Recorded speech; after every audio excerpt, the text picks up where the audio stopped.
한 여성이 초인종 소리에 문을 엽니다. 그리고 의문의 봉투 하나를 건네봤는데요. 같은 시간 다른 남성 역시 똑같은 봉투를 받아듭니다. 내용물을 확인한 두 사람 큰 충격을 받는데요. 그 봉투 속에 대체 무슨 내용이 담겨 있었을까요? 예, 오늘은 자녀들한테 날아온 뜻밖의 이 청구서에 대한 사반 가족분의 정말 분통 어린 제보입니다. 네, 그렇습니다. 오늘 제보자는 60대 여성입니다. 40년 전에 결혼을 했는데 그 결혼 생활은 지옥 같았다고 합니다. 남편은 늘 술에 쩔어 있었고요. 다음 날 출근을 안 하기 일쑤였습니다. 게다가 제보자가 벌어온 돈까지 남편의 도박 자금으로 사라졌습니다. 아이가 셋이나 됐어요. 그래서 어떻게든지 참아보려고 했는데 남편은 술만 마시면 물건을 던지고 아이들 앞에서도 폭언을 했어요. 그래서 이혼을 하자라고 얘기하면 그날로 가출을 합니다. 대화를 못 하잖아요. 그리고 한참 후에 들어옵니다. 그리고 또 며칠 있다가 또 이런 일이 반복되고 또 가출하고 이런 식으로 살았다고 합니다. 이런 인간하고는 더 이상 살 수 없다. 이혼을 위해서 특단의 조치를 합니다. 자, 직접 얘기 들어보시죠. 이랑이 이제 생활의 역사라도 거의 노름이라고 일을 안 했어요. 거의 안 했어요. 그래서 제가 얘기를 이제 친정 엄마가 좀 돈 주는 걸로 그 밤도 그 당시 전세 지하 실방도 제가 얻었는데 나중에 이제 일을 안 하니까 이혼도 안 해주니까 소송을 걸었는데 이혼 판결을 받았어요. 자, 이혼에는 성공하셨는데 거기에 조건이 있었다고요? 네, 맞습니다. 친정어머니가 마련해 주신 집 전세금 그리고 제보자가 저축해 놓은 걸 모두 남편에게 주는 게 조건이었습니다. 대신 제보자는 새 아이는 내가 볼 테니까 내가 키울 테니까 양육비도 필요 없다. 다신 아이들한테 연락하지 마라. 이렇게 약속을 받았고요. 그렇게 해서 이혼이 성립이 됐는데요. 이후에 제보자 친정 부모님 집으로 돌아가서 새 아이를 홀로 키웠습니다. 아침마다 시장에서 음식 배달에 설거지를 하고 밤에는 술집 주방에서 정말 하루도 쉬는 날 없이 열심히 일을 해서 아이들을 홀로 키웠습니다. 자, 제보자는 어떻게 해서든 아이들이 이 친부랑 연결이 되는 걸 계속 이렇게 말렸던 것 같은데 자녀가 그 아버지를 찾아간 적이 있다면서요? 맞습니다. 세 자녀가 있었는데 이혼했을 때 둘째 아들이 고등학생이 될 무렵에 아마 찾아갔던 것 같아요. 주소를 아니까 옛 주소로 찾아가 봤다고 해요. 문제는 그 주소에 친아버지가 계속 살고 있었던 것 같고요. 당시 대낮인데 저 모습입니다. 술에 취한 채 소주를 사고 도로는 그 모습이 지금 보였다고 해요. 집안에서 보니까 함께 지내던 여성도 있었다고 하고요. 아이고야.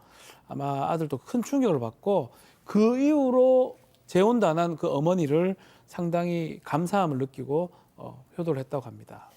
자, 기억도 잘 안 나는 아버지지만 그래도 인간이 됐을까 싶어서 이 둘째 아들이 딱 찾아가는데 여전히 대낮에 술병 막 들고 다니면서 어떤 동거하는 여자와 함께 살고 있더라.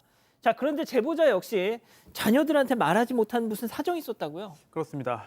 이혼한 지 한참 지난 시절이었는데요. 그때도 뭐 20년 전입니다. 지금부터.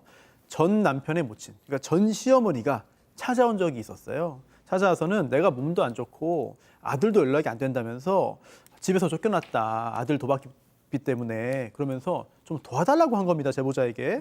제보자로서는 사실 이혼한 지 한참 지났기 때문에 뭐 거절해도 이상이 없고 문제가 없는 그럼요. 상황이었지만 안타까워서 뭐 많지는 않지만 조금 도와줬습니다. 그런데 그 후로도 몇 년에 한 번씩 찾아와가지고 그때마다 이제 돈을 조금씩 드렸는데 사실 이거를 자녀들에게도 얘기하지 못하고 혼자 끙끙 앓고 있었습니다. 그러다가 시어머니가 어느 순간부터 이제 찾아오지 않았는데요. 아마도 돌아가신 게 아닐까 이렇게 짐작을 하고 있었습니다. 자, 이제 뭐 전 남편 그리고 전 시어머니 완전히 이렇게 분리가 됐다, 끝났다라고 생각했던 순간 놀라운 일이 벌어졌습니다. 제보자 얘기 이어서 들어보시죠. 그리고 제가 받은 게 아니고 우리 딸내미한테로 갔어요. 출장이요. 아들한테도 가고 온 거라 그러나? 네, 근데 그거를 하나 둘 이렇게 정했어. 딸이 1번, 아들이 2번 이런 식으로 해가지고 딸이 먼저 소장을 받았어요. 그래서 내가 읽어보니까 이렇게 글씨를 키워가면서 보니까 구당권 청구를 한 거더라고요. 아니, 무슨 구상권 청구? 자, 제보자의 세 자녀에게 동시에 소장이 날아왔다고 했잖아요. 33년 전에 이혼을 한 남편인데, 네. 그러니까 자녀들에게 아버지죠. 근데 이 아버지의 빚을 갚으라는 소장이 날아온 겁니다. 그러니까 알고 보니까 이혼을 하고 단 한 번도 연락이 없었던 전 남편, 이미 6년 전에 세상을 떠났는데 이 죽은 전 남편에게 빚이 남아 있었다고 해요. 그 빚에 대한 구상권 청구가 지금에서야 자녀들에게 전달이 됐던 건데요. 문제는 6년 동안 이자도 불어났을 거 아니에요. 그 이자까지 더해져서 현재 갚아야 할 금액이 500만 원 정도라고 하고요. 문제가 이것뿐만이 아니라 또 있었습니다.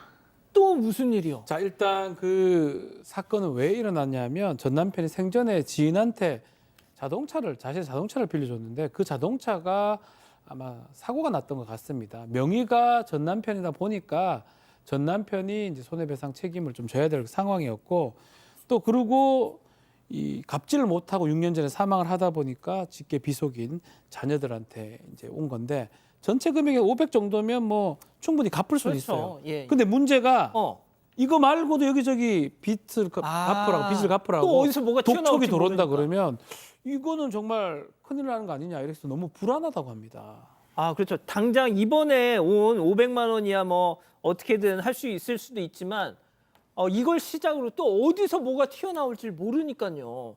자, 손 변호사님, 그런데 네. 보통 사망일로부터 3개월 정도에 이걸 하면 상속 포기할 수 있는 거 아닌가요? 그렇습니다. 상속 포기 가능하고요. 다만 3개월 안에 해야 됩니다. 원칙은 왜냐하면 이 상속 관련된 여러 가지 좀 혼란스러운 상황을 좀 빠르게 정리하자 이런 취지로 그런 기간을 두고 있는데요.